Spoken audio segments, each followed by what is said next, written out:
What's going on, everyone? Nick Filato with Big Blue View here to talk about the evolution of Mike Kafka and Brian Daboll's offense and how they have transitioned into an 11 personnel quick passing attack type of approach using Daniel Jones's decisive ability to attack defenses.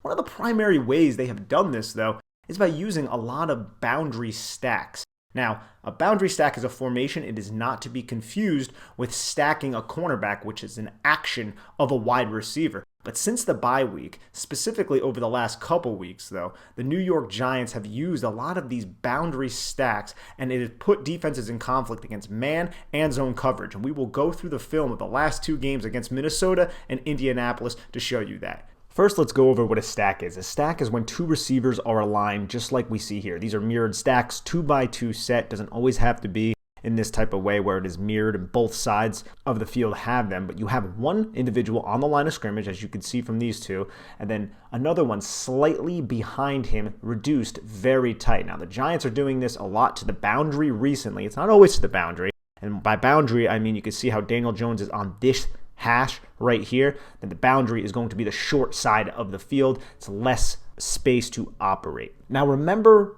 when the Giants were getting their asses kicked 24-6 against the Detroit Lions? The Giants went to a really pass-heavy approach, and Daniel Jones ended up throwing for 341 yards, which is still his season high. In the second half, a lot of the damage was done, and the Giants use a lot of these reduced boundary stacks and stacks in general to attack Detroit's defense and move the football. And although they didn't always throw to the stacked wide receivers, it seemed like the stacked wide receivers were open often, and Kafka took a mental note of that, and it is now using it in the more recent games. Let's go through some of the big plays in the second half of that Detroit game. We're not going to break them down, we'll just run through them.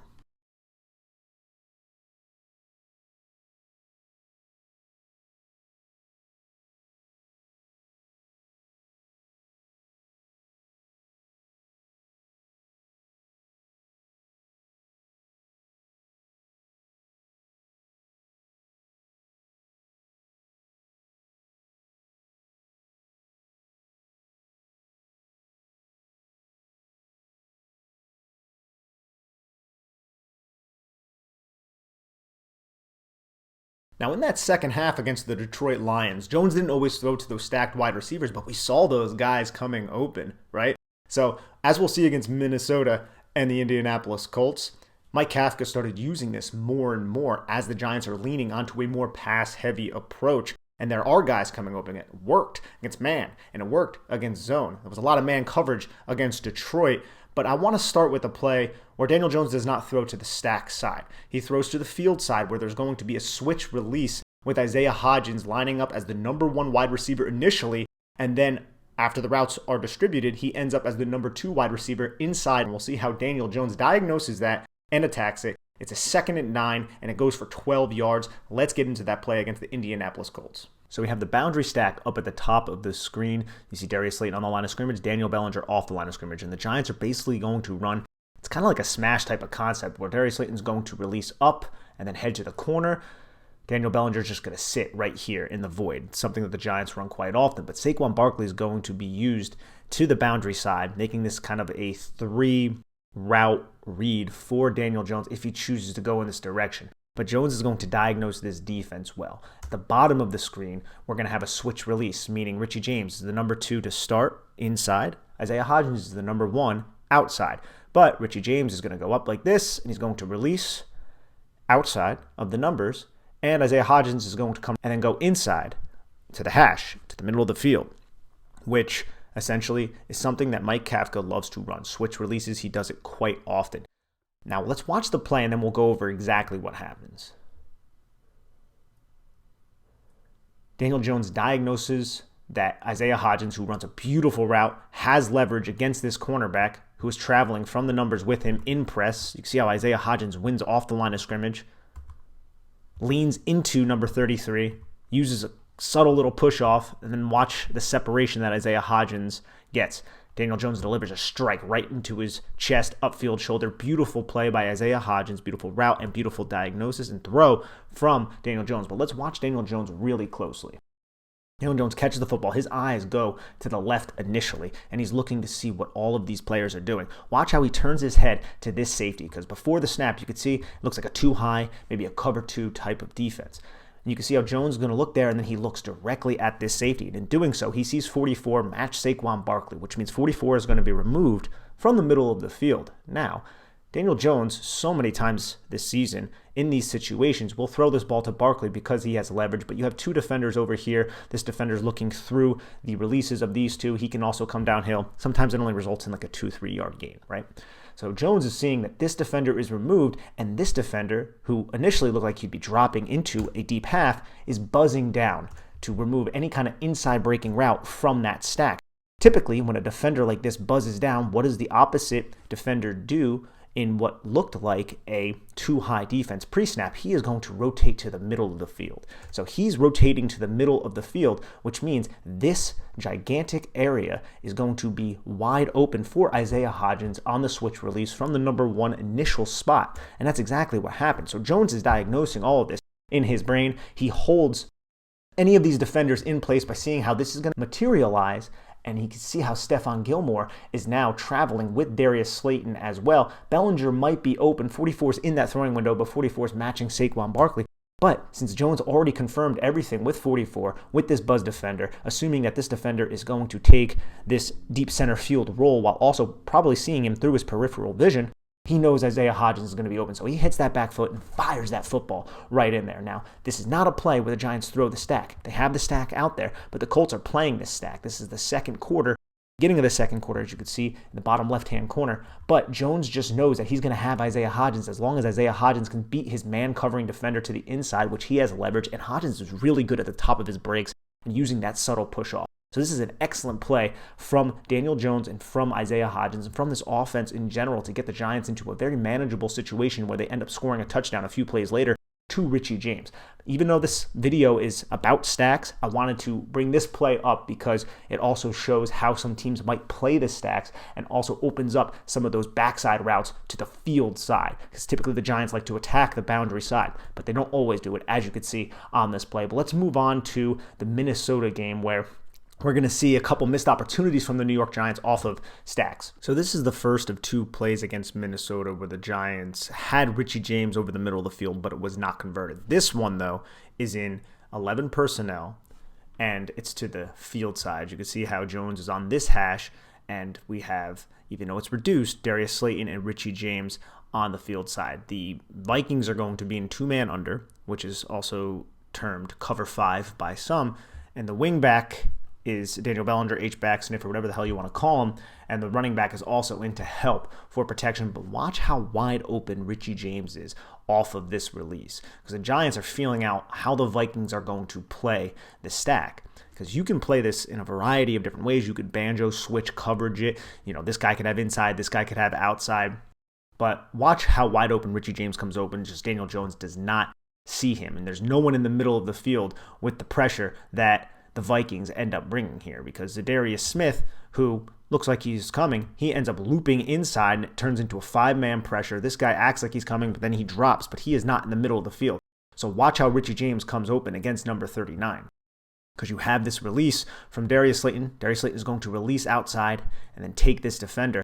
And what Richie James does is he follows the release of Darius Slayton until this defender opens his hips, and then James blasts right across the middle of the field. It's a little subtleties, right? See how he plays this? He passes James off, thinks that this is going to be an outside, or passes Slayton off, I should say, and thinks this is going to be an outside release from James, because that's what the initial stem told this cornerback. The cornerback's a little bit early to turn those hips, bring his feet over the top, but look, he just gives Richie James an easy inside path right there. You have two high safeties, so who the hell is in the middle of the field? Nobody. Just Jones doesn't see it. Jones tries to just go deep and get rid of the football because the 5-man pressure ends up getting home off the twist from Zadarius Smith. But the Giants are going to go back to this similar type of look, only to the boundary a little bit later in the game in a 3rd and 5. And the Giants don't show it right away. Richie James initially aligns here in the bunch. He motions right before the snap to a boundary stack off the backside of Daniel Bellinger. And look again how wide open Richie James comes.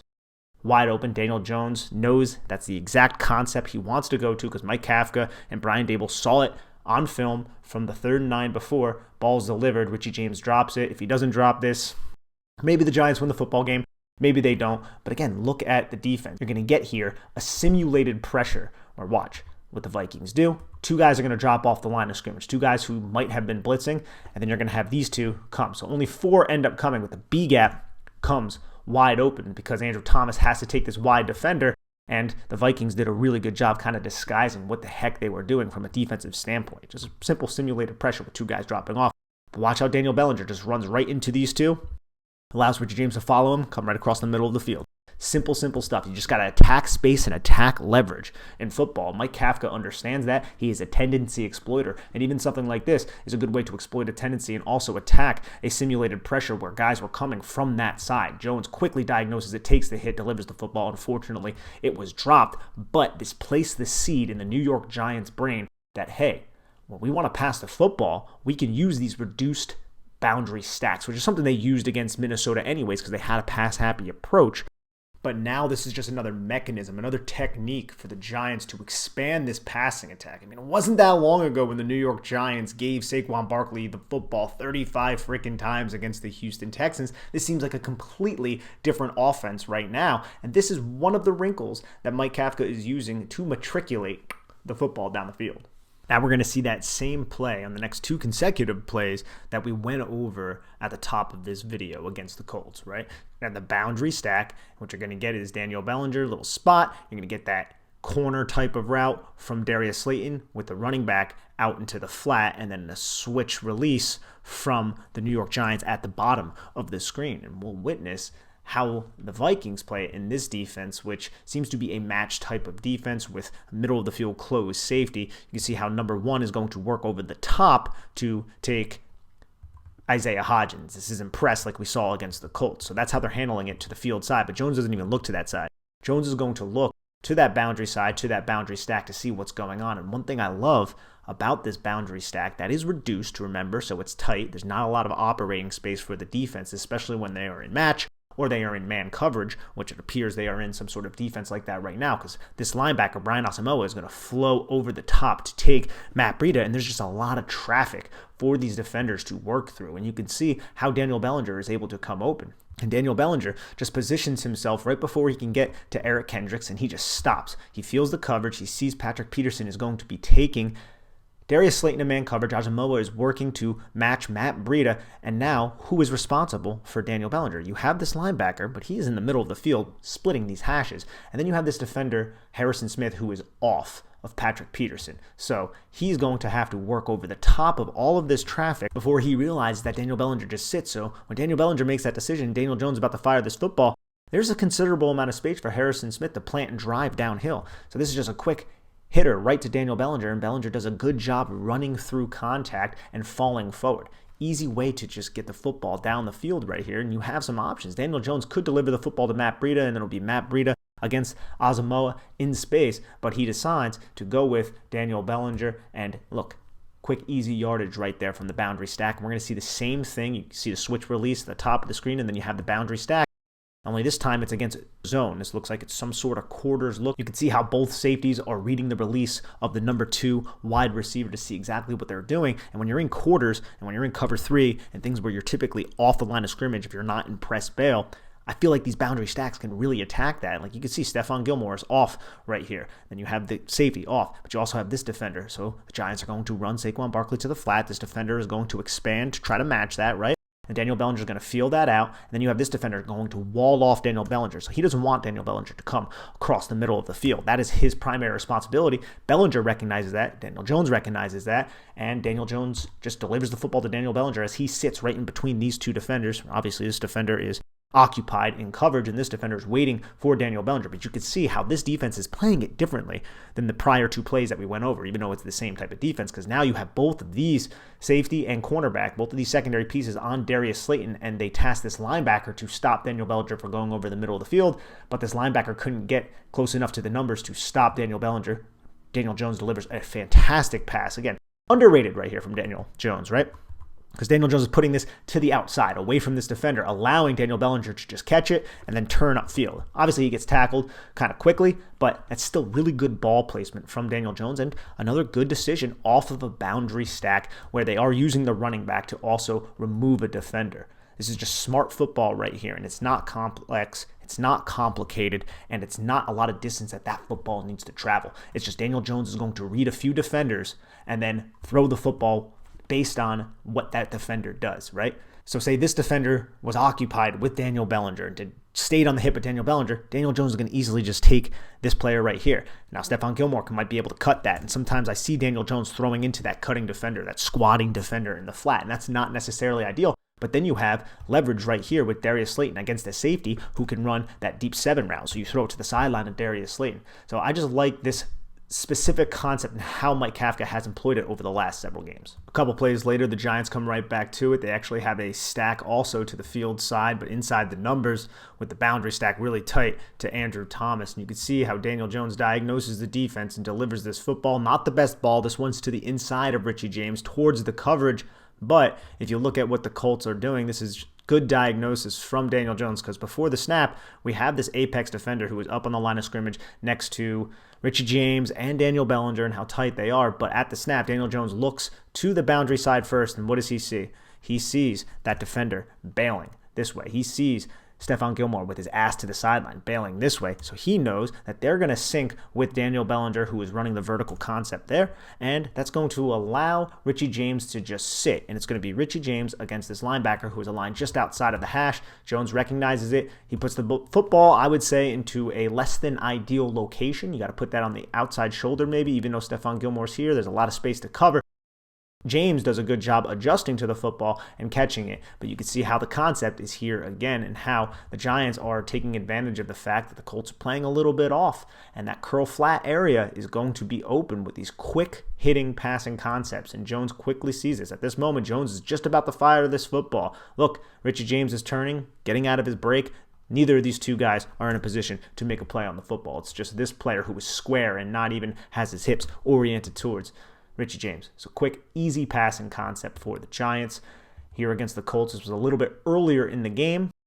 We're just going to have a quick out route, something else that the Giants can run off of this. You see the reduced stack to the boundary. You're going to have number 33. So what is Jones reading at this point? You're going to take Darius Slayton, you're going to run him vertically, and then you're going to take Richie James and just put him right behind the release of Darius Slayton. That's going to be his initial stem. So Jones is going to turn with the football, and he's going to read both of these defenders. What is 33 doing? 33's hips are oriented this way, and he is in a back pedal with his momentum going this way. So how can this guy effectively plant and drive, reorient his hips to the outside and then drive down on Richie James? He can't, and this defender is not in the position to do it either. So Jones quickly diagnoses that, and he delivers this football in a good location to pick up this first down on 2nd and 1.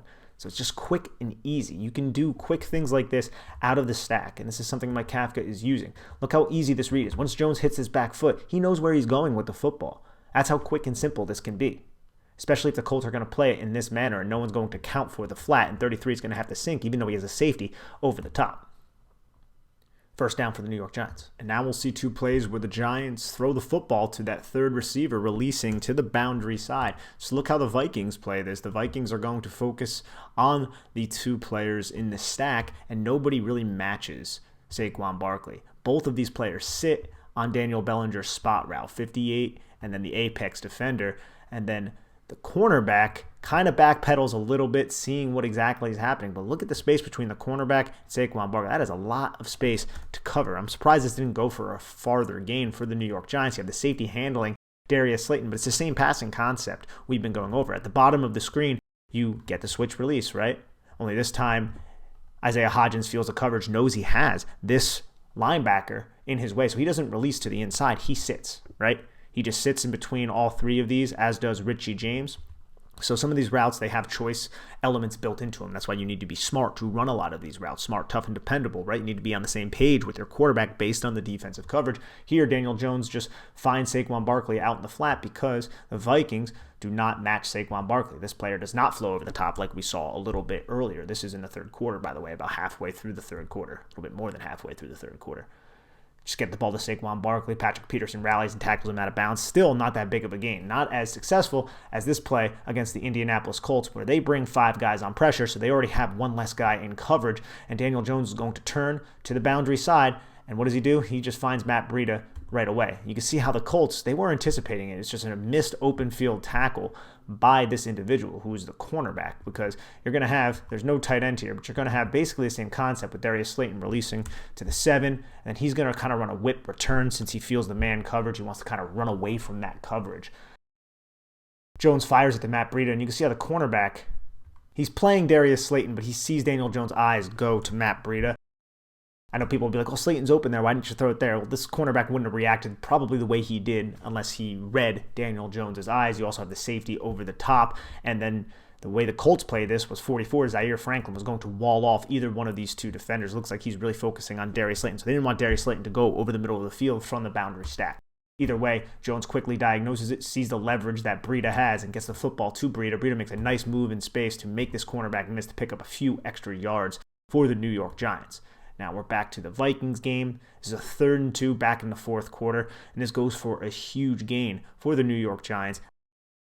This is a 32-yard gain, and we saw the Giants run this same play, which we'll go over here in a little bit, against the Indianapolis Colts. But this essentially acts as a drive series type of play, where from the stack, you're going to release Daniel Bellinger, who is inside, on kind of like a deep dig, kind of ends up being a horizontal route too. But underneath that, you're going to just bring Darius Slayton on the drag. And you could switch up those responsibilities, right?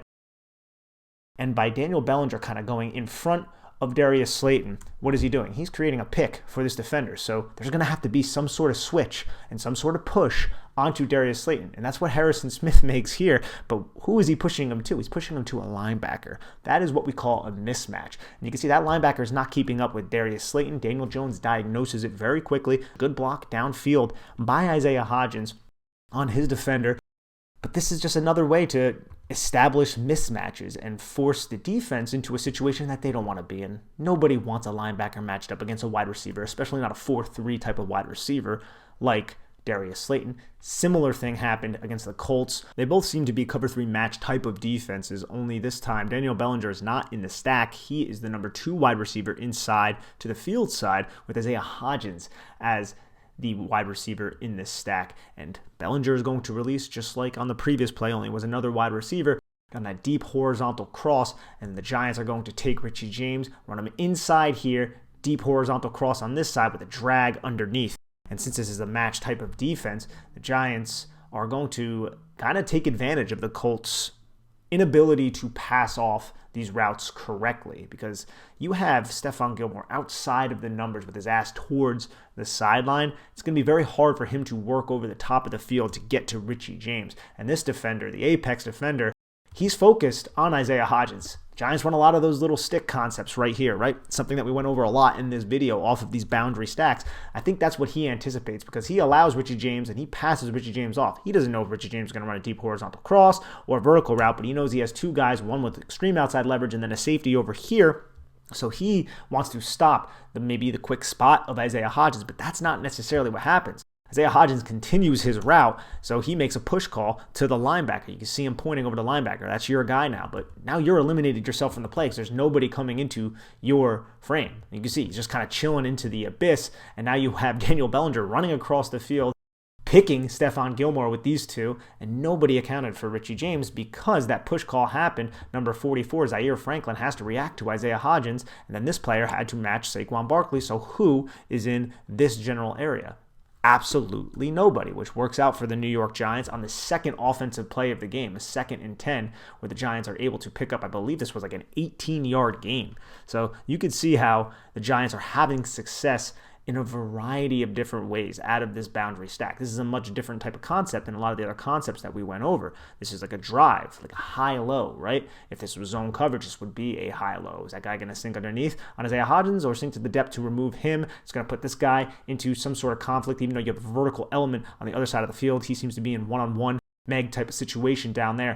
But I just love the fact that the New York Giants are exploring different ways to attack defenses by using this boundary stack. And this specific way is a lot different than the other ways that we went over in this video, and we know that it worked because it worked twice in the last 2 weeks. And there's a brief video on how the New York Giants have incorporated these boundary stacks into their quick passing game over the last couple weeks. Now, the Giants have successfully employed that. Credit to Daniel Jones, credit to Mike Kafka, credit to head coach Brian Daboll, because now the New York Giants are headed to the playoffs, and I hope that expanded passing attack that they've been leaning on over the last couple games continues to be played at a highly efficient level. Daniel Jones is doing a good job with whatever this coaching staff has asked him to do, and I feel like these boundary stacks is something we're going to see in Week 18 and into the playoffs, which we're really excited about. So please, if you have not yet, go to bigblueview.com and check out all of our written content on the New York Football Giants. I am Nick Filato. Have a lovely day.